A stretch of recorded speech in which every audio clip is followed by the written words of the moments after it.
Wacana berpotensi disalahgunakan ketika dibuat framing atau pengarahan.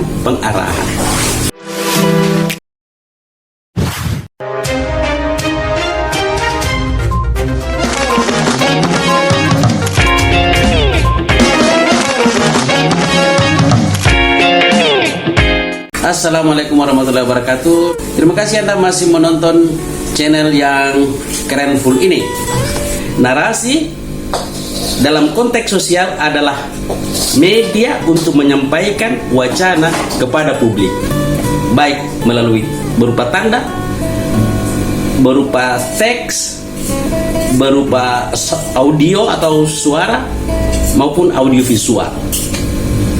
Nah, isi dari yang kita mau sampaikan melalui instrumen tadi, itulah yang disebut dengan wacana. Oleh karena itu, secara ideal, wacana ini akan mendorong penguatan peradaban manusia.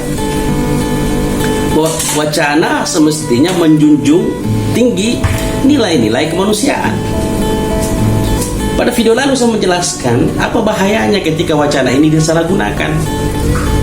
Wacana berpotensi disalahgunakan ketika dibuat framing atau pengarahan. Framing dalam konteks komunikasi itu mengarahkan pikiran publik terhadap apa yang disampaikan melalui wacana. Nah, dia berbahaya ketika data yang dipresentasikan adalah data yang sesungguhnya tidak benar. Gitu. Jadi kalau data tidak benar, maka berpotensi menggiring opini orang untuk membenarkan sesuatu yang sesungguhnya tidak benar. Ini berbahaya. Karena ketika wacana itu telah diproduksi, maka dia akan bergulir dalam pembicaraan sehari-hari masyarakat kita, dalam interaksi, dalam komunikasi, dan seterusnya.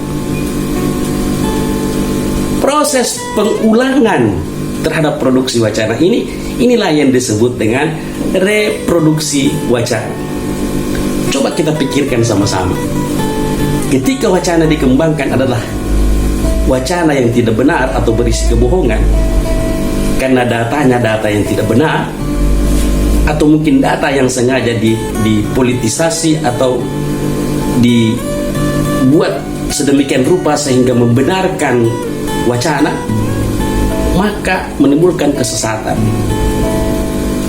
Harapannya mungkin masyarakat akan menilai sesuatu yang tidak benar menjadi benar, dan ini berbahaya dalam konteks kehidupan masyarakat kita. Teman belajar sekalian, saya ulang kembali tentang bagaimana sih menggunakan wacana secara ideal ya. Satu, identifikasi nilai-nilai. Kedua, rumuskan nilai-nilai tersebut dalam bentuk pernyataan. Ketiga, tentukan media apa yang Anda mau gunakan, baik audiovisual, tulisan, atau gambar. Setelah itu, dalam produksi wacana, ya tentu ada yang disebut dengan konten. Khusus konten, ada ilmu lagi yang khusus membahas tentang analisis konten atau konten analisis. Jadi 4 langkah ini kemudian menentukan apakah wacana yang kita sampaikan, kita telah rumuskan, itu bisa diterima dengan baik oleh publik atau tidak.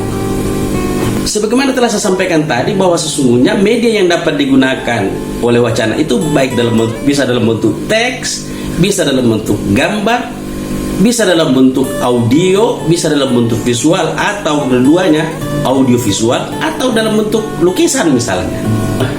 Jadi intinya adalah kita menyampaikan wacana-wacana kemanusiaan untuk meningkatkan harkat dan martabat kemanusiaan. Oleh karena itu, teman belajar sekalian, kita mesti berhati-hati dalam melihat wacana. Nah, pada video lalu saya sudah jelaskan bahwa sebuah wacana harus kita analisis. Oleh karena itu, kita menggunakan analisis wacana untuk meluruskan sebuah wacana. Nah, Bagaimana kalau misalnya ada sebuah wacana yang telah sampai ke publik, disebarluaskan, bahkan sudah direproduksi, ternyata tidak benar. Oke, maka penting sekali kita mengidentifikasi kembali datanya, informasi, dan kita harus membuat counter wacana. Jadi kita membuat wacana tandingan untuk meluruskan wacana yang keliru itu. Nah, tujuannya apa? Supaya publik tidak salah memberi penilaian. Gitu. Tergantung nanti tindakan publik seperti apa yang diikuti, terserah. Tergantung bagaimana kita mempresentasikan wacana, counter wacana kita itu dengan data yang akurat, dengan informasi yang benar, dan didukung dengan berbagai macam informasi berbasis lapangan, misalnya dari masyarakat kah, atau dari stakeholder inti pelaksana dari sesuatu program kah, atau hal yang diwacanakan. Jadi kalau kita dukung dengan data yang real, akurat, dengan contoh-contohnya, maka kemungkinan besar counter wacana yang kita bangun ini bisa diterima oleh publik dan masuk akal. Gitu kira-kira teman belajar sekalian. Oleh karena itu, kita penting sekali untuk memiliki kemampuan untuk menganalisis wacana. So, Anda kawan-kawan bisa belajar banyak di internet. Anda bisa searching bagaimana melakukan discourse analisis atau analisis wacana.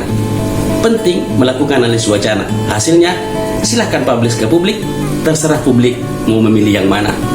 Saya berharap kepada kawan-kawan tetap mendukung channel kita ini dengan cara kirim like, subscribe, share, dan komen untuk mendukung channel kita ini, dan insya Allah saya bisa hadir menemui kembali Anda dalam video-video berikutnya.